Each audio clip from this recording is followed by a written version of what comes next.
আওয়ামী লীগ নিষিদ্ধের আন্দোলন এখন আর যমুনার সামনে নেই। যমুনা থেকে তারা শাহবাগে শিফট করেছে। প্রথমত যে আন্দোলনটা শুরু হলো যে ঘটনাকে কেন্দ্র করে হাসনাত আবদুল্লাহর প্রতি যে তাদের আক্রমণ বা হাসনাত আবদুল্লাহর গাড়ি বহরে হামলা, তারপর সেখান থেকেই কিন্তু এই আন্দোলনটা শুরু হয়। তার পরবর্তীতে ধাপে দেখলাম যে সাবেক রাষ্ট্রপতি আব্দুল হামিদ তিনি দেশ ছেড়ে বিদেশে চলে গেছেন। সেই জায়গা থেকেও আন্দোলনটা আরও জোরদার হয় এবং এখন মোটামুটি তারা একটা গণজমায়েত সৃষ্টি করেছে শাহবাগে, এবং শাহবাগে সে জায়গায় রাস্তাঘাট বন্ধ করে তারপর তার আন্দোলনটা চালিয়ে যাচ্ছে এবং অন্যান্য রাজনৈতিক দল সহ আলেম ওলামারাও সেই আন্দোলনে অংশগ্রহণ করছে। তো সেই জায়গায় যমুনার সামনে থেকে তারা হঠাৎ কেন সরে গেল? নাকি ডক্টর ইউনূসের সাথে তাদের কোনো কমিটমেন্ট হয়েছে যে এখানে আন্দোলন করো না, কারণ এখানে যদি আন্দোলন করা হয় এই যমুনার সামনে, যমুনায় যেহেতু আমি বসবাস করি বা আমি থাকি, এখানেই আমার অফিস, এখানেই আমার বাসা, সেই জায়গা থেকে কি এই জায়গায় আন্দোলন করলে দায়টা আমার উপর বর্তায় বা আমাকে ফোকাস করা হয়, সরকারের অন্যান্য উপদেষ্টার প্রতি চাপ পড়ে না? তো সেই জায়গা থেকেই কি আসলে ডক্টর ইউনূসের সাথে বা তাদের কোনো সরকারি কোনো বার্তায় তারা সেখান থেকে সরে গেল কিনা? তো এখন যেহেতু তারা শাহবাগে শিফট করেছে, শাহবাগকে আন্দোলন করার একটা গুরুত্ব আছে। শাহবাগের রাস্তাগুলো, মানে শাহবাগ যদি বন্ধ হয়ে যায় পুরো ঢাকা শহরে কিন্তু বন্ধ হয়ে যায়, কারণ ঢাকা শহরের রাস্তাগুলো এমনভাবে একটার সাথে একটা আপনার জালের মতো জড়িয়ে আছে যে শাহবাগ বন্ধ করলে আপনি অন্য অন্য যে রাস্তাগুলো সব কিছুই কিন্তু অকার্যকর হয়ে যায়।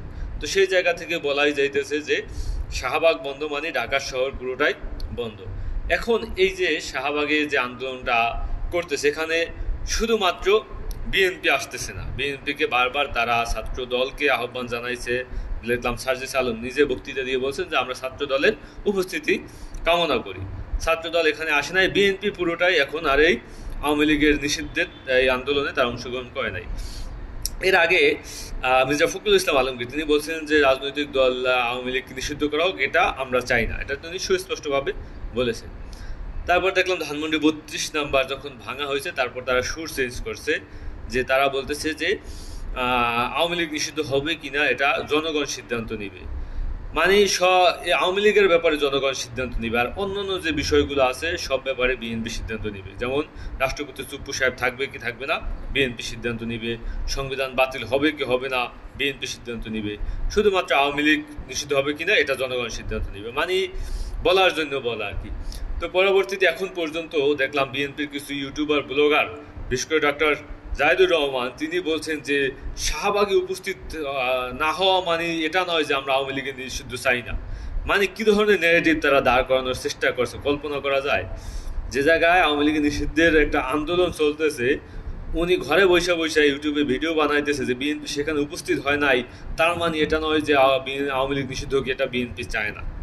বিএনপি তাহলে কি চায়? বিএনপি কোনো সুস্পষ্ট বার্তা দিয়েছে? বিএনপি আওয়ামী লীগের নিষিদ্ধ চায় কি চায় না? এখন মোটামুটি এই আন্দোলনটা এমনভাবে আপনার ফুটে উঠতেছে আস্তে আস্তে, যে এটা এখন সরকারের সাথে আন্দোলনের কোনো সামঞ্জস্যতা নাই বা বিরোধিতা নাই। এখন আন্দোলনটা বিএনপি চাইলেই একমাত্র আপনার এই আওয়ামী লীগ নিষিদ্ধ হবে এভাবে চলে গেছে। মানে এনসিপি বনাম আপনার বিএনপি চাইতেছে আওয়ামী লীগ নিষিদ্ধ করা না হোক, এনসিপি চাইতেছে আওয়ামী লীগ নিষিদ্ধ করা হোক। এখন এই আন্দোলনে যদি এনসিপির কাছে বিএনপির পরাজয় হয় বা আওয়ামী লীগ যদি নিষিদ্ধ হয়ে যায়, যদি এনসিপি এই আন্দোলনের নেতৃত্ব দিয়ে আওয়ামী লীগকে নিষিদ্ধ করতে সফল হয়, তাহলে বিএনপি আসলে কোথায় মুখ দেখাবে জনগণের সামনে, বা বিএনপির যে একটা ইমেজ সেটা কি নষ্ট হবে কিনা? আর বাংলাদেশে প্রায় 80% মানুষই চায় যে আওয়ামী লীগ নিষিদ্ধ করা হোক, যেহেতু তারা একটা গণহত্যা চালিয়েছে, দীর্ঘদিন যাবৎ মানুষের ভোটাধিকার হরণ করছে, মানুষকে ভোট দিতে পারে না, দেশের টাকা বিদেশে লুটপাট বিভিন্ন অপকর্মের সাথে জড়িত, এবং শেষমেশ তারা যে গণহত্যা চালিয়েছে সেই হত্যার কারণেও তাদেরকে নিষিদ্ধ করার যে একটা দাবি বা মন মানসিকতা এখনও বাংলাদেশের মানুষ সেটা ধারণ করে। সেই জায়গায় এই বাংলাদেশের মানুষের বিপক্ষে গিয়ে তারপর বিএনপি একাই যদি বলে যে আওয়ামী লীগকে নিষিদ্ধ করা না হোক, এই সিদ্ধান্তে যদি তারা এখনও অটল থাকে, সেটা বিএনপির ভবিষ্যৎ রাজনীতিতে একটা প্রভাব পড়তে পারে বলে আমার কাছে মনে হয়। এবং ভবিষ্যৎ রাজনীতিতে বিএনপিকে এখনই মানুষ বিভিন্নভাবে প্রশ্নের সম্মুখীন করছে। সেই তাদের যে বিভিন্ন জায়গায় চাঁদাবাজি, টেম্পো স্ট্যান্ড দখল, বিভিন্ন জায়গায় মারামারি, নিজেদের ভিতরে অন্তর্কন্দল। বিএনপি এখন নিজেরাই নিজেদের দলের ভিতরে প্রায় 2 ভাগে বিভক্ত হয়ে গেছে, প্রত্যেকটা জেলা উপজেলায় অনেক জায়গায় 3 ভাগে বিভক্ত হয়ে গেছে। সেই জায়গায় তারা আবার 1 কোটি নতুন সদস্য সংগ্রহ করবে, এবং সে জায়গায় তারা বলে দিতেছে যে আওয়ামী লীগের ক্লিন ইমেজের নেতারাও চাইলে আমাদের সদস্যের হতে পারবে।